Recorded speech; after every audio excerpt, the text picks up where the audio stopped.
కొన్ని టిప్స్ చెప్తా. ఫస్ట్ మన చేతికి ఆయిల్ రాసుకోవాలి, అలాగే మళ్ళీ కత్తికి కూడా ఆయిల్ రాసుకోవాలి. ఎందుకంటే మళ్ళీ దీనికుండే గమ్మంతా మన చేతికి అంటుతుంది.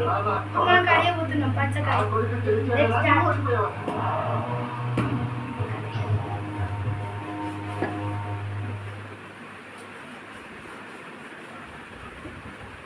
చాలా గట్టిగా ఉంది ఫ్రెండ్స్.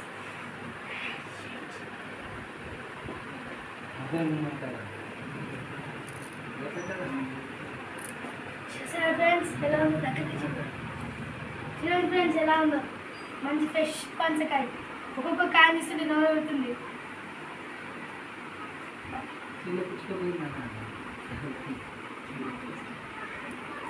చూడండి ఫ్రెండ్స్ ఎలా ఉందో. అమ్మ టేస్ట్ ఎలా ఉంది? టేస్ట్ యమ్మీ గైస్. ఒక్కొక్కటి చేసరికి టైం చాలా టైం అవుతుంది.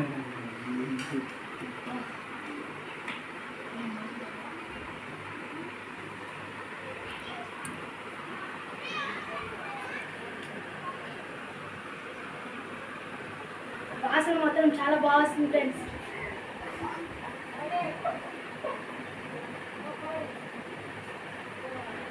చాలా గట్టిగా ఉంది, పండు బాగా పండింది.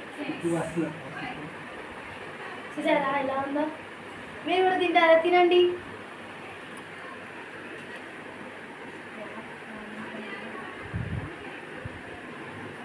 ఒక్కొక్క కాయ ఇంత పెద్దది.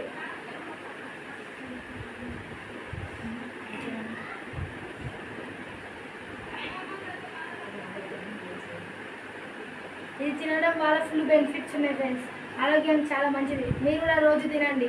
ఈ సీజన్ మళ్ళీ అయిపోతే మళ్ళీ పనసకాయలు రావు. ఇప్పుడే తినేసేయండి మీరు కూడా.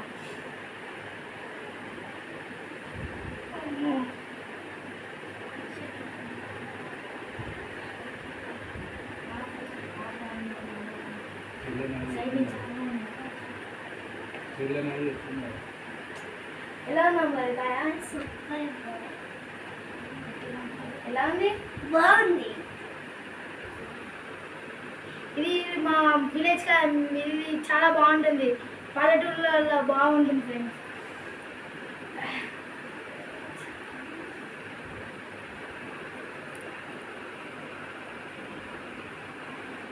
దీంతో ఇంకేమైనా రెసిపీస్ చేయాలంటే మీరు నాకు కామెంట్ చేయండి. మనకి ఇంకో బెనిఫిట్ ఉంది. ఈ లోపల ఈ గింజ వస్తుంది. ఈ గింజని మనం కాల్చుకొని తినాలి గాయస్. లోపల తీసేసి పొట్టు కాల్చుకొని తింటే చాలా దానికి కూడా బెనిఫిట్స్ ఉంటాయి. మనం దీన్ని వేపుకొని తినచ్చు, ఉడకబెట్టుకుని తినచ్చు లోపల గింజని.